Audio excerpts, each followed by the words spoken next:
So we talked about the Nuggets adding Westbrook, but Russell Westbrook, easily one of the most disrespected players in this era, seems to always be catching strays. So during a recent episode of ESPN's Get Up, football analyst Ryan Clark used Westbrook to make a comparison on the difference between Lamar Jackson and Patrick Mahomes.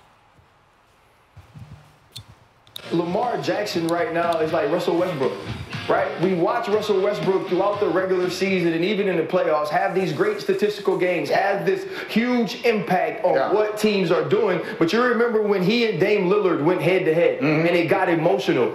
He couldn't make a shot, right? Everything he was trying to aim, every time he was open, it was hitting the back of the iron. It wouldn't go in. And what did Dame Lillard do? At the end of the game, Dame Lillard sidestepped, shot the three, and he hit us with the right. That's the right. That's the difference right now between Lamar Jackson and Patrick Mahomes.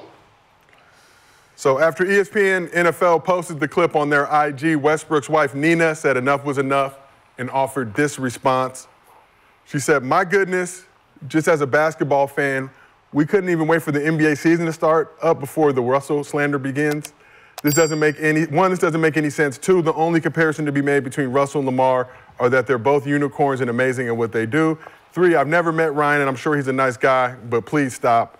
Four, and finally, before you start hating on Russell, at least let the basketball season start. Let him miss a layup or something first. I'm still enjoying the peace and the silence." So Russ shared his wife's response on his IG story. Clark later responded to Nina saying, "I meant absolutely no disrespect. I'd go down in fighting for Russ. He's one of the best ones to me." So Westbrook, first ballot Hall of Famer, a reputation for being a hard worker, great teammate from all the guys we've talked to that have played with him, all speak extremely highly of him. So why does Westbrook still continue to get so much slander? It's weird. It's real weird because they were. I don't know if the media was trying to discredit his numbers. It was like they were trying to discredit his triple-double. Yeah. Because it was too easy for him, right? And he's changing history. And you know when motherfuckers have heroes, it's hard for them to let go sometimes.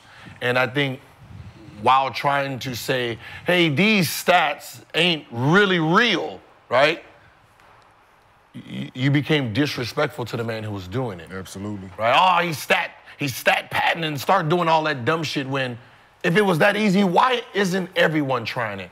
When Magic Johnson was trying to catch John Stockton in assists, you don't think he was going out there trying to forcefully make assists, making passes that he shouldn't be trying to make, or turning down shots to get an assist? When people are trying to do this, when John Stockton was overpassing, no one said those were patent stats. Patent stats when a guy's trying to get the block record and he's giving up offensive rebounds, he's trying to sit here and get these blocks. No one's counting those. Dennis Rodman's going out of his way to miss. He don't give a fuck about his shooting percentage because he don't score. But he's sitting there missing these layups to get these offensive rebounds. No one used it then. But now you're talking about someone getting a whole bunch of defensive rebounds. You messed up. You made what he did seem like it was easy. And that became the main issue when everybody was like, oh, that's just patent stats, fuck that. And then it just became this disrespectful thing on someone who was out there working his ass off. Yeah, I mean, it seems like Westbrook single-handedly made people devalue the importance of a triple-double. Triple-double used to hold this high regard. He does it for a couple of seasons, and now it's, well, maybe it's not that big of a deal. It hasn't happened since.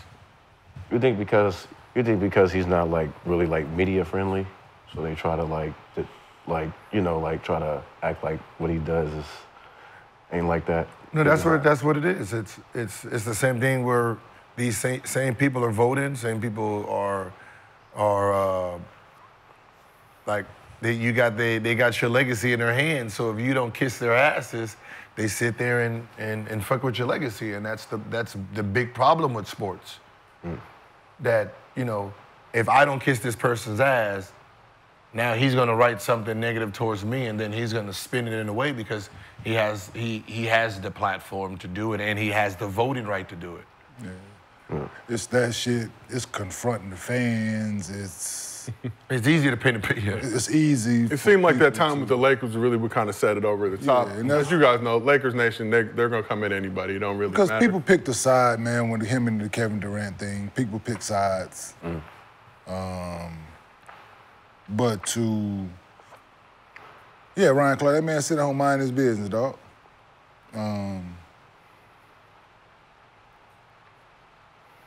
Let's talk about Ryan Clark's suit first and foremost.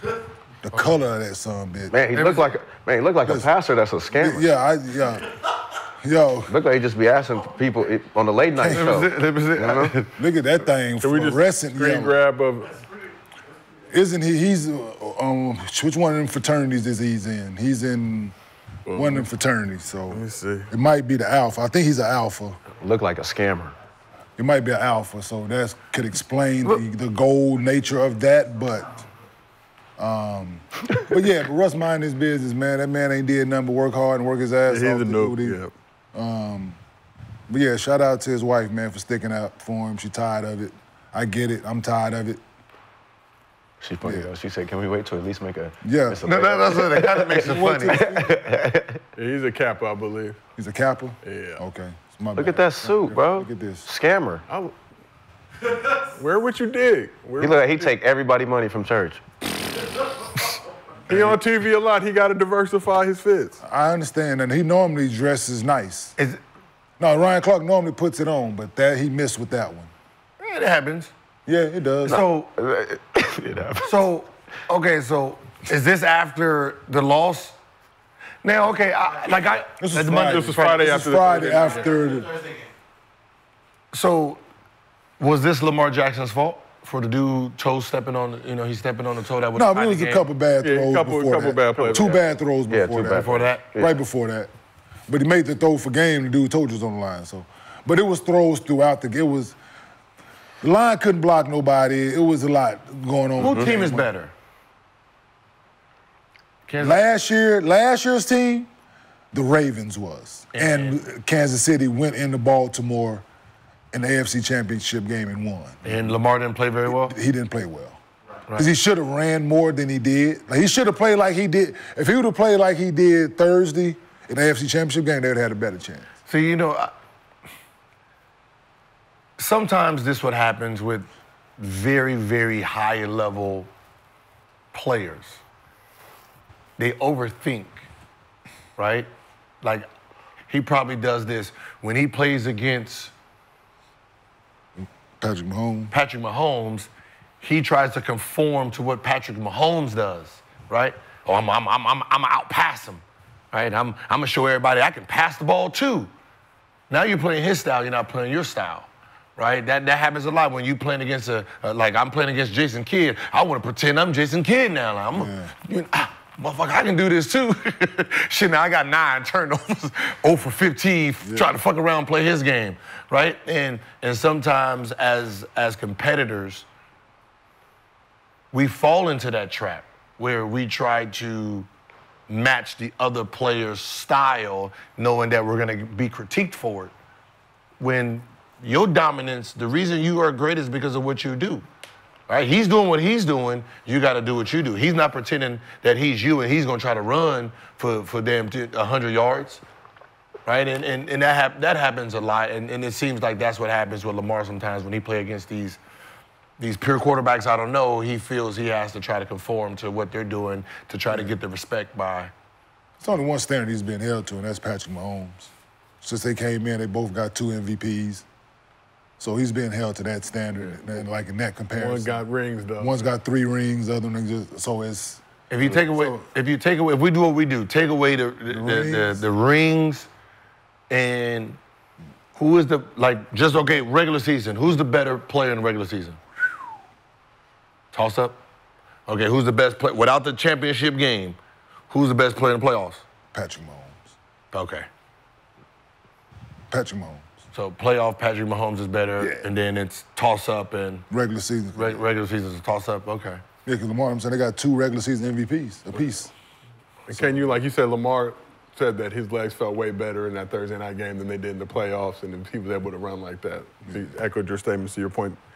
Yeah, when he need to throw the ball. It just looked bad in the AFC Championship game. Like, it just, like, people were like, and I was under the impression, okay, this is Baltimore year to get to the Super Bowl, right? This is Lamar's chance to go get him one.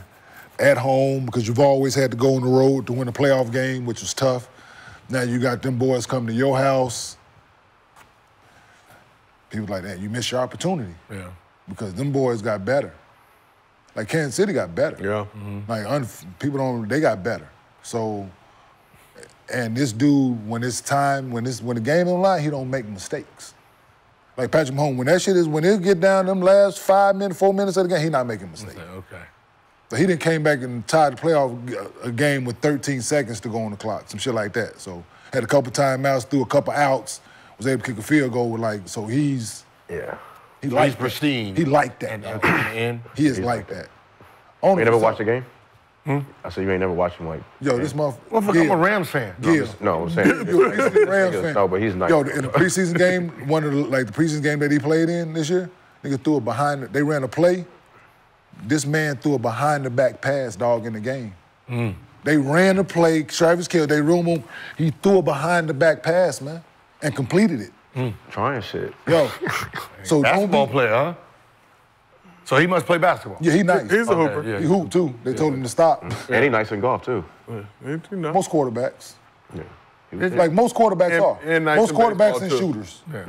Most quarterbacks and shooters are nice at golf. Yeah. Because it's about accuracy. It's about depth perception and accuracy. Perception. That's all. Yeah, they got to be able to knock your hat off your head with that football without hitting you in the face with it, right? A lot of quarterbacks. I know. Like, I think Russell wants to win so bad. Sometimes the elements of the situation just probably get the best of him. You know, it's when you're talking about like being a gamer, right? Yeah. Being the Dame, being Fox, being Brunson. You have to learn how to slow the game down when you're moving fast, and he hasn't perfected that. So sometimes when he's trying to get it done, it looks like he's doing too much. Yeah. Right? Oh, that's a bad shot at the wrong, because he's still in fast mode, right? And he doesn't know how to slow the engine down, right? All right, let me go ahead, turn here, and that's what ends up happening with him. That's all. It's not like it's the 43-minute game, and then there's I'm in traffic. And he hasn't perfected that traffic play yet. And that's what makes him look bad at certain times, because he's doing things in the moments where it doesn't need to be done. Like, oh, you shouldn't have took that shot there. You shouldn't have tried to throw that lob there, right? Because we be at home, I'll be like, no, Russ, don't do it, Russ. God damn it, Russ. Right, it's that with me. Like, because we were fans of him, we want him to succeed, but to his point, like he wants to win so bad. But it's timing. Like, it's game, score, timing, situation, all of that matters. For him, winning is combining all that shit I just named. For him, it's all one ball and it's winning. It's like the rubber band ball that you see, right? All that shit combined in one. But you bounce that motherfucker, it's going boom, right? Yeah, and that's him. But you unravel that bitch, okay, we got this, so that's, for him, he ain't took the time to unravel that bitch. It's just all. Yeah, it's still bouncy. Just, like, and it's hard as, like, if you're a teammate or you're a coach, it's hard to tell him to, like, yo, just take it easy, because he does so many. Like, you remember when he got the 3 offensive rebounds to get the. That right there is part of this ball, where greatness does happen into it, because his engine's moving so hard. Like, I got to get the rebound. You miss, boom. Yeah, I got to get it. I go get it again, boom. Like, shoot it again. A normal mind wouldn't have done that. Right? That's a Dennis Rodman mind. There's only certain people who can think that fast and go, and sometimes you got to slow it down too to hit these key shots to make this right play. And that's the only thing and I think that's where everybody's judging him. Yeah. Right, so that's where these moments, and somebody like Ryan Clark makes a statement, is because you're putting so much of your vision of Russell Westbrook on these little plays here and there. So if we ask somebody who don't like Westbrook, or who has this negative thing on Westbrook, and say, all right, why you don't like him? they'll have 4 or 5 plays that stick out in their mind of his whole career. Yeah. Like, wait a minute. Right. Yeah. But it's a lot of players though. There's a lot of players. Like, I mean, so you could have named somebody else that's been in the clutch like that. But when you think about clutch players and you say, oh, who's the most clutch? Right, they'll name you somebody and be like, all right, name me the clutch moment. There's only gonna be 3. Yeah. Right? Yeah. But the way the 3 were, they make it seem like that was his whole career. Yeah. And that's just how life is. We take moments in times that's very great or very disappointing, and that's the label we put on those people. Seems like the power of social media, not an apples to apples comparison. You think about JaVale McGee back in the day was always popping up on Shaq, and the Fool created this perception around him and his game. Well, no, I'm just playing. All right, yeah. I'm just playing. But similar to what you're saying, Westbrook nowadays, it started with the Lakers situation. Fans started calling him Westbrick. But it was just those clips, a bad shot or a missed layup or whatever it may be. Now that, people thrive off negativity on social media, so those things start hitting the net, and you gravitate more to that, and it takes away from his overall resume and what he's meant to this game. But that's the life we live. Yeah, but you said it, first ballot. There's no stamp it. And that's the crazy part for somebody that gets talked about in this way and all the slander he gets. It's just a lot of hate because he does it his way. He's he does it unapologetic about doing it his way. Yeah, he does it his way. Like, he liked to. And when people say it's this way, it's like he plays, right? I'm sorry, if you have to pick a player, there's one thing that I know with Westbrook. I don't have to convince him to go out and play hard. Not at all. Right? And the one thing you can't teach a player, he has it, right? So no matter how you feel about him, you don't want to play against it, right? Because you don't know what's going to happen. The 40s, 20 and 20. You might run into one of them. You might run into that night. I mean, it might be a 40, 20, 20. 20, 20, 20 was, he made it 20, 20, 20, which was impeccable because nobody realized. Add it together. Right, think about it. He literally went out for 20, 20, and 20 and got it. That's a whole different breed of how great a person is, where they have so much into them. So I can't, as a coach, I can't say, hey, turn it down. I got to just go out there and just do you. Last 2 minutes, we'll have another conversation. Yeah. Right? And that's the thing you have with Westbrook. Yeah. Is go out there, go. And then we'll talk again in the next 2 minutes. Yeah. And then, the last 2 minutes of the game, and then we'll figure out what type of style we're going to play now. But telling somebody like Westbrook don't go hard is crazy. Yeah. When you got to tell the other 14, hey, man, play hard. Damn. It's like the Jaylen Brown situation to me. Like, just the way how they are, their mannerisms and how they do what they want to do. Like, it makes people uncomfortable. Like, and it's sad because it's like I come here, I do my job, and I play hard, and I don't, you ain't never got to tell me to do this or do that, but it's just like they just do it their way. Like, they don't fall in line.